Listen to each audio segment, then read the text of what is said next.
আমাৰ ল'ৰাটোৱে যি ধৰণে কষ্ট কৰিছিলে আজি তাৰ সম্পূৰ্ণ ফল পাইছে। সি ইঞ্জিনিয়াৰিং পাছ কৰাৰ পিছত কোনো ধৰণৰ ইণ্টাৰভিউ দিয়া নাছিলে। যোৱাত ইঞ্জিনিয়াৰিং কলেজৰ পৰা সি মেকানিকেল ইঞ্জিনিয়াৰিঙত BA কৰিছিলে। তাৰ পিছৰ বছৰৰ পৰাই সি ক'লে যে মই ইঞ্জিনিয়াৰিং হেৰিটো নিদিওঁ, মই APSC বা UPSC দিম। তাৰ পিছৰ পৰা সি প্ৰস্তুতিটো চলাইছিলে। প্ৰথম বছৰ সি মেইনছ পাছ কৰিছিলে, কিন্তু ভাইভাত তাৰ বেয়া হ'ল।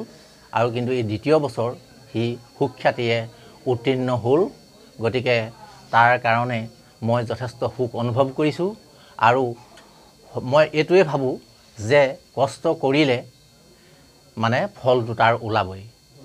আৰু এই গোটেই কৃতিত্বটো মই মোৰ নিজৰ ল'ৰাকে দিব বিচাৰোঁ, কাৰণ মই নিজে তাক একো কোৱা নাই কি কৰিব লাগিব। ডিচিশ্যনটো মই কওঁ যে ডিচিশ্যন সদায় নিজেই ল'বি, বাকী ছাপোৰ্টখিনি মই দিব পাৰিম। ডিচিশ্যন সদায় নিজেই ল'ব লাগিব, কি পঢ়িব লাগিব, কি কৰিব লাগিব।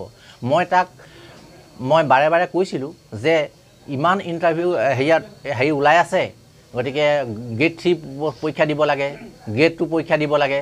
গতিকে সি কৈছিলে, তেতিয়া কৈছে যে মই এটাতে কনচেনট্ৰেট কৰি আছোঁ, গতিকে মই এইটো পৰীক্ষা বাদে আৰু এতিয়া তাৰ পিছত চিন্তা কৰিম, মই এতিয়া সদ্যহতে মই এইটোৱে কনচেনট্ৰেট কৰিম।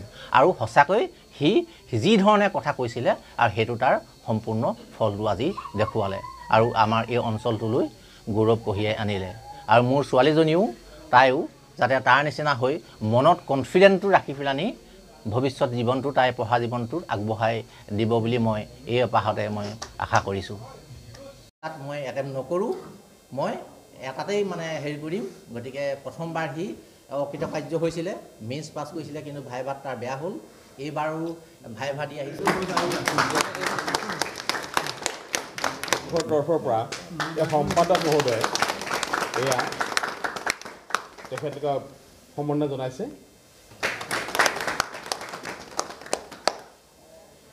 এয়া আমাৰ সমিতি হৈ তেখেতে সম্বৰ্ধনা জনাইছে।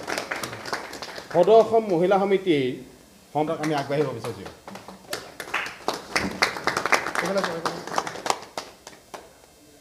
আজি আমাৰ এই গৃহত এই সুদিনত উপস্থিত হোৱাৰ কাৰণে সকলোকে মই ধন্যবাদ জ্ঞাপন কৰিছোঁ।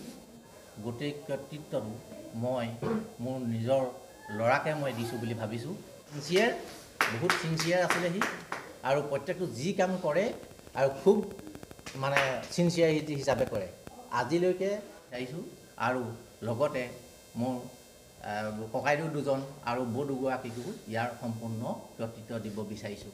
কাৰণ মই বিশেষ একো কৰা নাই, একো ধৰণৰ গাইডেঞ্চ তাক দিয়া নাছিলোঁ। কিন্তু মই কৰিছিলোঁ যে যি কৰিছ ভালদৰে কৰ, যিটো কৰিছ ভালদৰে মন পুতি কৰ। আজি বহুত ভাল লাগিছে, মা দেউতাই বহুত হেপী আছে। মই যে তাৰ নিচিনাই যাতে ময়ো কৰিব পাৰোঁ।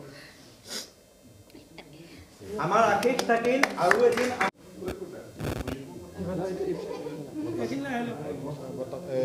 তাৰ মাজত মই সকলোকে মোৰ গৃহত উপস্থিত হোৱাৰ কাৰণে আজি মই সেই সুফল পাইছোঁ। আৰু ভৱিষ্যতে তাৰ সততাৰে পাৰ কৰিব বুলি মই আশা কৰিছোঁ। আমি আছিলে দুআষাৰ ক'ব লাগিব, নকয় কোনো। মই হেৰি কৰোঁ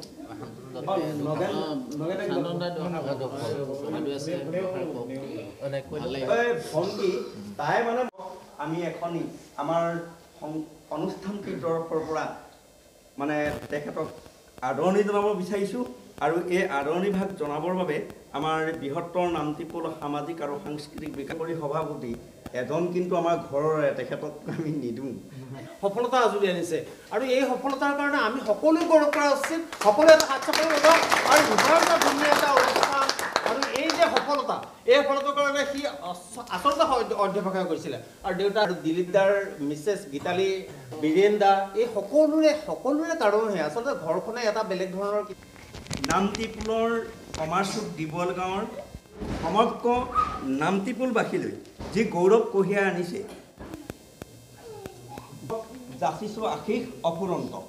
এইবুলি মই অকণমান আগত এই অনুষ্ঠানটো গঢ়াৰ আজি 3 বছৰমান মোৰ বহুত ভাল লাগিছে সি প্ৰথম যেতিয়া ৰিজাল্ট দিছিলে ঘৰত সি আৰু ময়ে আছিলোঁ তাৰপিছত সি মোক চিঞৰি পিনি ক'লে যে ৰিজাল্ট দিলে পালোঁ মানে লগে লগে নামি আহি পিনি তাক সাপতি ধৰিছোঁ সি বহুত কষ্ট কৰে মানে মোক সি বহুত গাইড কৰে মোৰ জীৱনত তাৰ মানে বহুত ইম্পৰ্টেঞ্চ আছে মোৰ প্ৰতিটো ষ্টেপতে সি মোৰ লগত থাকে মই তাক সদায় ক'ব নোৱাৰোঁ কিন্তু মই তাক বহুত ভাল পাওঁ সি বহুত ভাল গাইডেঞ্চ দিছে মোক মই মানে তাৰ পাথতে যাব বিচাৰোঁ তাৰ ফুটষ্টেপছে ফ'ল' কৰিব বিচাৰোঁ যাতে মা দেউতা মোৰ কাৰণেও প্ৰাউড হয় সি সদায় কৈছিলে কি যেতিয়া তই এটা মানে এটা তই যেতিয়া তই বস্তু কনচেনট্ৰেট কৰি আছ এগাল ফ্ৰেণ্ডছ তই হেৰি নকৰিবি তোৰ যিখিনি মানুহে তোক